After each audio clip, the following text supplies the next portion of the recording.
Assalamualaikum warahmatullahi wabarakatuh. Halo, apa kabar anak-anak semua? Semoga semua dalam keadaan sehat dan tetap semangat belajar. Nah, selamat berjumpa dengan saya, Ibu Warih Hidayati, akan belajar bersama kalian dalam mata pelajaran IPA. Pada kegiatan belajar IPA kali ini, kita akan membahas materi sistem ekskresi pada manusia.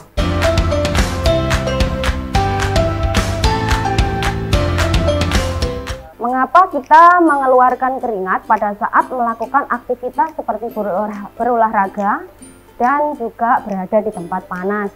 Nah, setiap hari di dalam tubuh kita terjadi aktivitas metabolisme.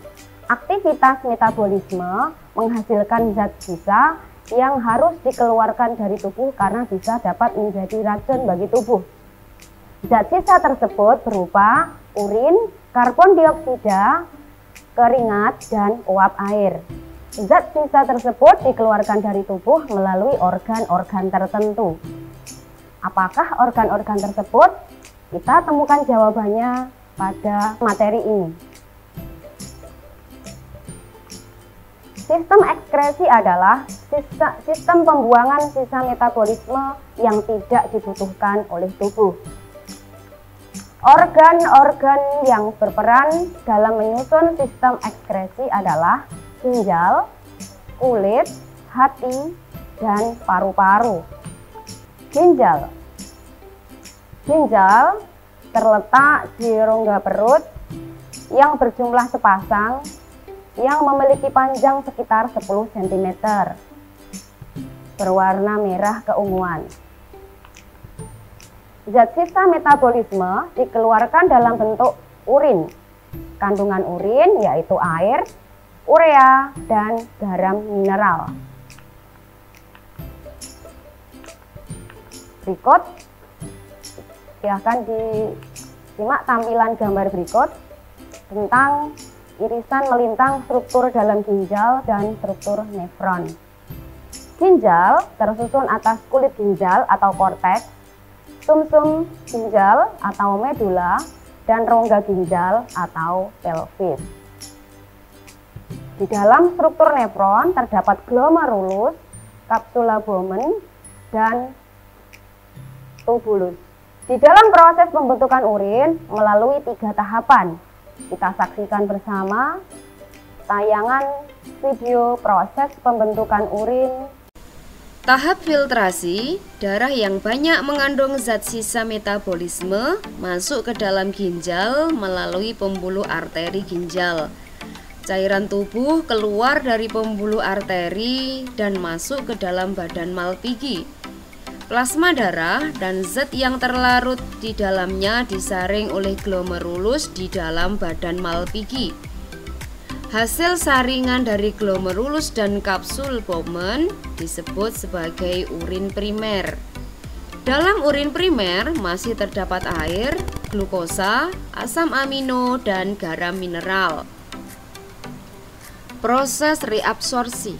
Urin primer masuk ke dalam tubulus contortus proximal untuk reabsorpsi. Hampir semua gula, vitamin, asam amino, ion, dan air diserap kembali. Zat-zat yang masih berguna tersebut dimasukkan kembali ke dalam pembuluh darah yang terdapat di sekitar tubulus. Hasil reabsorpsi berupa urin sekunder. Urin sekunder mengandung air, garam, urea, dan pigmen empedu yang memberi warna dan bau pada urin. Proses augmentasi. Urin sekunder masuk ke dalam tubulus contortus distal. Beberapa zat sisa seperti asam urat, ion hidrogen, amonia, dan kreatinin ditambahkan ke dalam urin sekunder sehingga tubuh terbebas dari zat-zat berbahaya. Urin sekunder yang telah ditambahkan dengan berbagai zat tersebut disebut urin sesungguhnya. Urin disalurkan melalui tubulus kolektivus ke rongga ginjal. Dari rongga ginjal, urin menuju ke kandung kemih melalui saluran ginjal atau ureter. Pada proses pengeluaran urin, apabila kantung kemih penuh dengan urin, dinding kantung kemih akan tertekan, sehingga Dinding otot kandung kemih meregang sehingga timbul rasa ingin buang air kecil. Selanjutnya, urin keluar melalui saluran kencing atau uretra.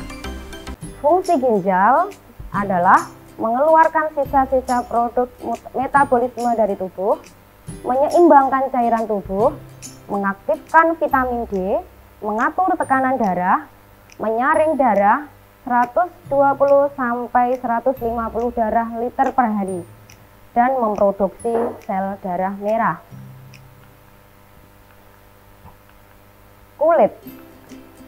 Kulit adalah organ pelindung yang menutupi seluruh permukaan tubuh. Zat sisa metabolisme dikeluarkan dalam bentuk keringat. Bagian-bagian dari kulit adalah epidermis, dermis, dan hipodermis. Nah, bagaimanakah proses pengeluaran keringat? Kelenjar keringat menyerap cairan jaringan dari kapiler darah. Cairan tersebut berupa air, larutan garam, dan urea. Cairan tersebut keluar dalam bentuk keringat dan keluar melalui saluran jaringan keringat dan pori-pori tubuh. Pengeluaran keringat sangat dipengaruhi oleh faktor cuaca, makanan, dan aktivitas.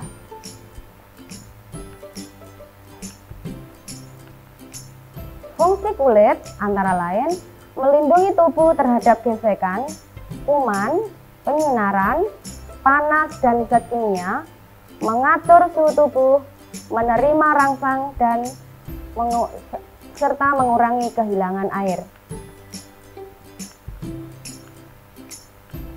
Paru-paru. Paru-paru terletak di rongga dada yang berjumlah sepasang. Paru-paru mengeluarkan zat berupa karbon dioksida dan uap air dari hasil proses pernafasan. Hati merupakan kelenjar terbesar yang terdapat di dalam tubuh. Pada tubuh, hati mempunyai berat mencapai 1,5 kg. Hati terletak di rongga perut sebelah kanan, tepatnya di bawah diafragma. Hati menghasilkan cairan empedu yang disimpan di dalam kantong empedu.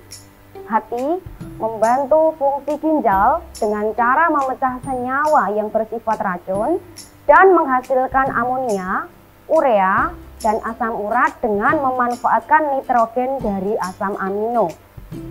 Proses pemecahan senyawa racun oleh hati disebut sebagai detoksifikasi.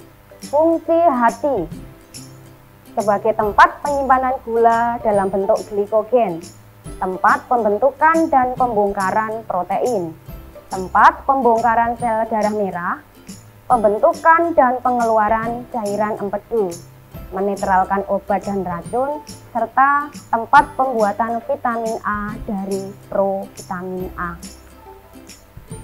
Nah, demikian pembelajaran IPA kali ini, semoga dapat membawa manfaat untuk semua. Tetap semangat belajar dan salam sehat. Wassalamualaikum warahmatullahi wabarakatuh.